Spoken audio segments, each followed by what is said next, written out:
अस्सलामु अलैकुम प्यारे दोस्तों। दोस्ती निभाना हर किसी के बस की बात नहीं।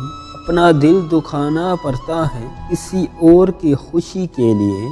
अगर दोस्ती तुम्हारी कमज़ोरी है तो तुम दुनिया के सबसे ताकतवर इंसान हो। ईमान वाली औरत का असली जेवर सोना चांदी नहीं बल्कि हया और पर्दा है।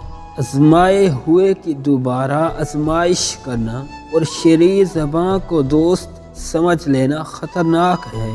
कोई तुम्हारा दिल दुखाए तो नाराज़ मत होना, क्योंकि कुदरत का कानून है जिस दरख्त का फल ज़्यादा मीठा होता है लोग पत्थर भी उसी को मारते हैं। ज़बर नहीं ज़ेर हो जाओ, क्योंकि आगे पेश होना है।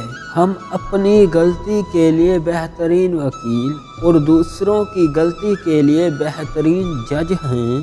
औरत का जिस्म एक ऐसा गहरा अंधा कुआं है जिसको सिर्फ मोहब्बत से ही भरा जा सकता है, मर्दानगी से नहीं। एक आदमी ने एक बुजुर्ग से पूछा कि हमारी किस्मत पहले से लिखी हुई है तो हमें दुआ मांगने की क्या ज़रूरत है। बुजुर्ग ने जवाब दिया, हो सकता है तेरी किस्मत में यही लिखा हो कि जब तू मांगेगा तो तुझे मिलेगा,